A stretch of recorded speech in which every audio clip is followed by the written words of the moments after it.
We're back. We're back. The leg's back. The leg's back and in good shape. It is. Fine form. It's a nice leg. It is.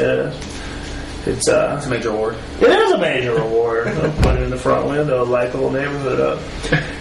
Preview this week's games. A couple of interesting ones. I mean, mildly interesting. Mildly interesting games won't be played in Stanton. No, will not be an interesting game in Stanton. Cowboys come to town. You got to pronounce Stanton. Yeah, and the frustration tour continues for Stanton. Who, I think what's happening in a lot of their games is people are just finally, we get to beat Stanton this year. Let's really pour it on them. Mm-hmm. And the thing is, the kids this year don't really have any. It's a shame they got to take the beat. Right. And it's like years of frustration released on them when they can at least defend themselves. It told you everything you need to know when Don Hicks fled the coop completely. After last year, he didn't have anything to do with the team, and it's like that told you everything you need to know as far as what was left. They just don't have the number. They didn't have enough. Well, shoot, that team last year was so good, but they started 6-7 seniors. Right. John Marshall was the only one who started that wasn't a senior, so the writing was on the wall. But Hicks got out of there without taking his meeting.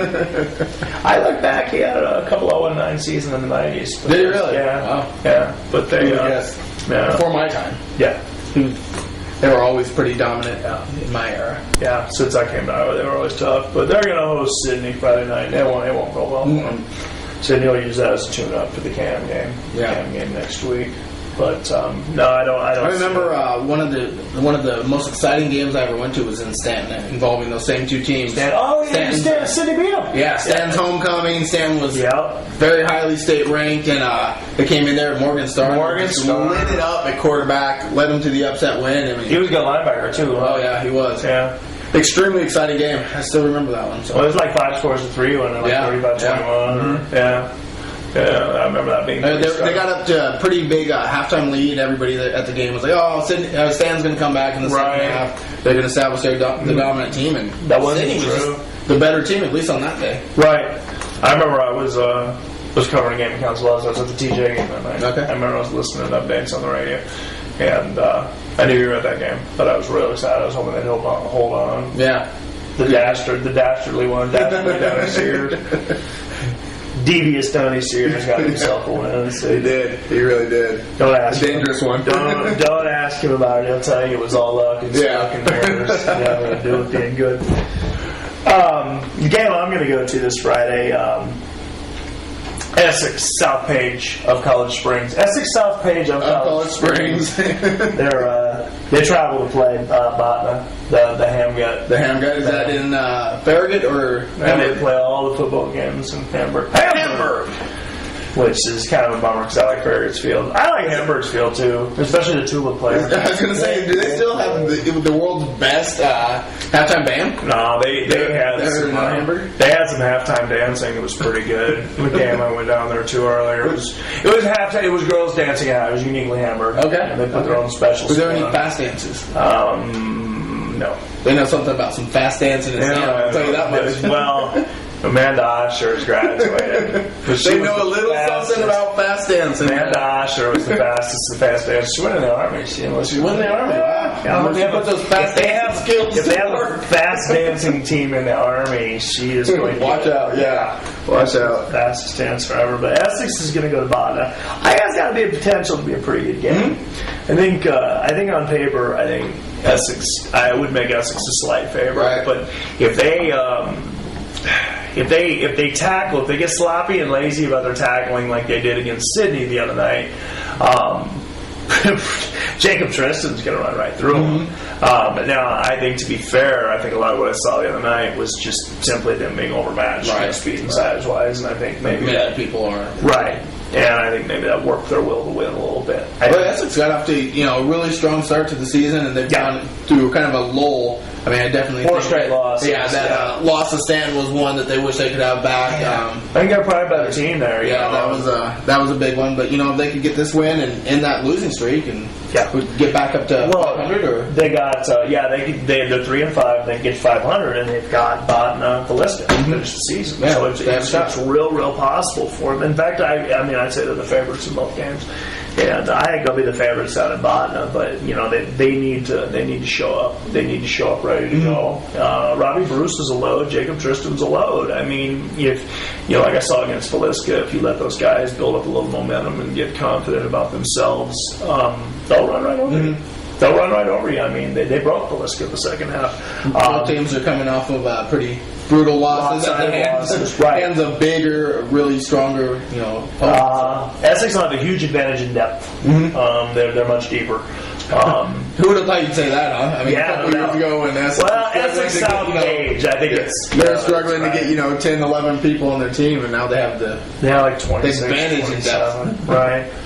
I think they're healthy. Nick Williams played. I think Nick Williams played last week. I think most of their starters were there. It's Essex's game to win. I really believe that it's Essex's game to win. But Velisca had Botna all but down and out. When they went down there, and I mean, Botna's going to be looking at this as a game they can win. Right. So I think it'll be a really good game. Definitely. Well, when those two teams get together, it's always a rivalry, and it's always good to have bragging rights no matter what. So. Well, and I think Essex is, some of the kids on this team that are seniors for Essex this year, they played for Essex when Botna scored 94 on them a couple years ago. And I'm going to reiterate that what anything Botna did, that was just circumstance. I mean, you can't. They couldn't. They had a hard time not scoring. Right. And I mean, there was freshmen running. Well, Robbie Bruce was a freshman that year. He barely got in all year, and he picked up a fumble and ran it back for a touchdown in the second half of that game. And it wasn't like they were passing. But I think that's a big one. I'm going to check that one out. Good. So. One that I don't think is going to be all that exciting.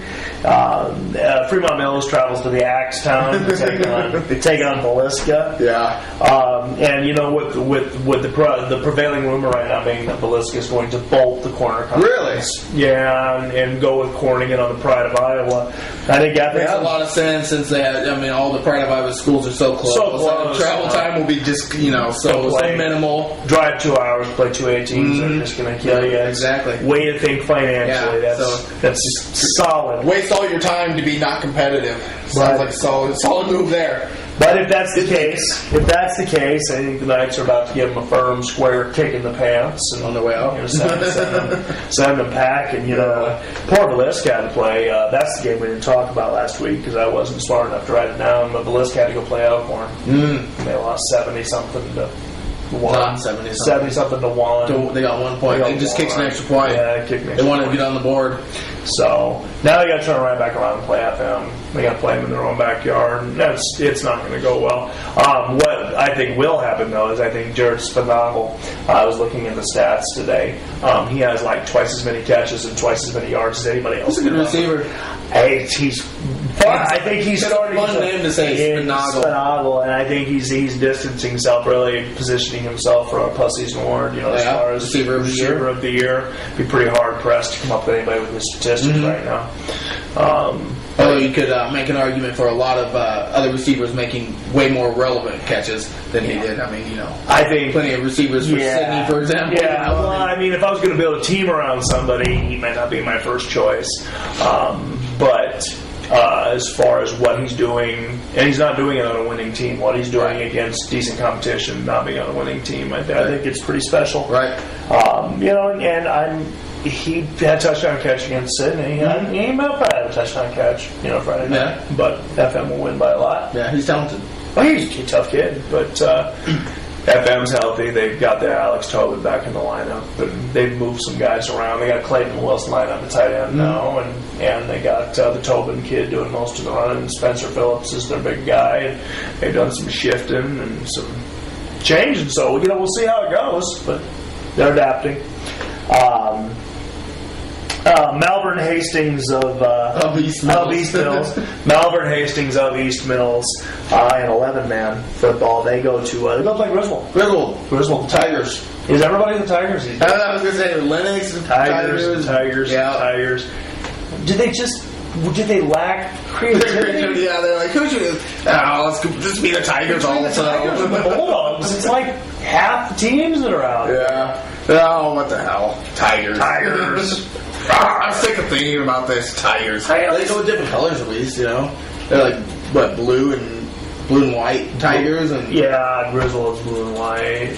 Lennox is black and But yellow. Lennox and Woodbine are both Tigers. They're both black. Both black and yellow. Yeah, true. Not a lot of originality to it. No. At least come up with a different cat. You could be. You can at least pick the Cougars. Yeah. You could be like Lions. You could be a puma or a lion or an ocelot, Snow leopard. or just a wildcat. Arr! Yeah. Wildcat. Or power cat. Power cat. That's the symbol for Kansas State. It's called the Power Cat. The power Yeah, cat. they're actually the Wildcats, but their symbol it is actually called Power Cat. Google it. They made it. I will. Yeah, I will Google Power it. Cat. Hey, you're the superhero guy. Is there any cat superheroes? Did anyone have like a pet cat or something? Didn't Wonder Woman have like a pet cat? No, it had an invisible jet. And a lasso. No, I can't think of any cat. Well, there's like Sabretooth. Yeah. He's Is he pretty hip? yeah, he's Could he take Shazam? He's Wolverine's like enemy. Oh. Yeah. He gotta be tough to be Wolverine's enemy. He is. He's also got claws and super healing like Wolverine. So Could they take Shazam? no, they cannot take Shazam. Yeah, they can take Shazam. Shazam's pretty. You know my two favorite superheroes, don't No. you? I'm a Fantastic Four guy. I like the Thing. The Thing. Yeah. He's big and made out of rock. He's big and orange and made out of rock. I dig the Thing. I like Jessica Alba. And you know what that has to do with Fantastic Four? Nothing. No, it has something to do with It does. She played the Invisible Woman in the movie. Fantastic She Four should movie. never be invisible. No, that's exactly what I said every time she turned invisible. Wrong. It's just bad planning altogether. Mm-hmm. Absolutely. I'm getting the evil eye. She got headphones on. She can hear that. She can hear anything else we said the entire time. I said something about Jessica Alba. I'm getting the evil eye.